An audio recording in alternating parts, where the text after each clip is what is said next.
Bakker, naturopath. Thanks for coming back. We can talk about the Mediterranean diet, not the keto diet, not the paleo diet, not the jelly bean diet, not the Hollywood diet or whatever diet you want to talk about. The Mediterranean diet. All right. We're talking olive oil. We're talking nuts. We're talking like almonds, pistachios, walnuts, nuts like that. We're talking beans. We're talking legumes. We're talking fruits. We're talking olives. We're talking lots of fish. Low dairy, very low meat, small amounts of meat, not much meat. So it's definitely not keto or paleo, okay?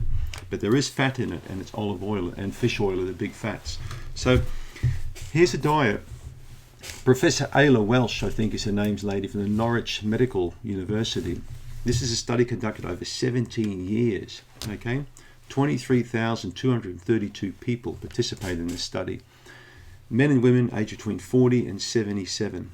And they tracked these people for a long period of time. You know what they found? They found that people following very closely the Mediterranean diet, okay, now we're not talking large amounts of meat here, we're talking the Mediterranean diet. I'm using that word a lot. I'll explain why in a minute. People following this diet had a 17% less risk of stroke among all adults. So 22,232 people out of that whole group, there was a 17% less risk of stroke. All right. So, but the crazy thing was, the women tended to have a 17% more protective effect, and the men only a 6%. And this is regardless of what kind of hormonal status the woman was, or even if she was on HRT, like hormone replacement therapy, or not, it made no difference. She had a 17% less risk of stroke just by following the Mediterranean diet. Isn't that amazing? So why the Mediterranean diet? Well, think about this sort of big sea, this big ocean, the Mediterranean, and where it's positioned. Okay, so it's sort of subtropical. Lots of sardines, lots of figs, lots of olives. Okay, nice warm sunny climate. Also the people tend to be, well, in my opinion, I'm talking to experts regarding this topic, people who live a Mediterranean life tend to be more social. They tend to relax more, they have longer meals. Okay, they walk a lot more, they're more physically active. They're socially very active.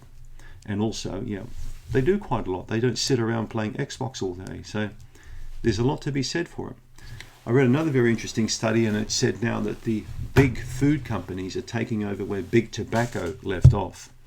So we all know how tobacco was promoted to the masses in the 50s and 60s. And now, of course, junk food's promoted in exactly the same way. You think the Mediterranean people are keen on Kentucky Fried Chicken and Domino's Pizza and stuff like that? Maybe the younger generation, but the older generation, they made that kind of stuff, okay? They cooked that at home. They made their own chicken dishes and pizzas and things like that. They didn't get on the iPhone and dial up. So there's a lot to be said for the Mediterranean diet. So it's a diet that I personally like, and I followed for many years. Lots of olive oil, lots of fish, but I put salmon in mine as well, which is not really Mediterranean. Avocados, nuts and seeds, legumes.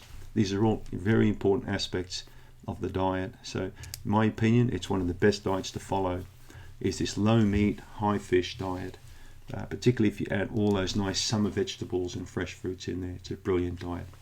Hey, don't forget while you're here to click on the link below in the description box to get my free 17-page Candida report. Thanks for checking out the video.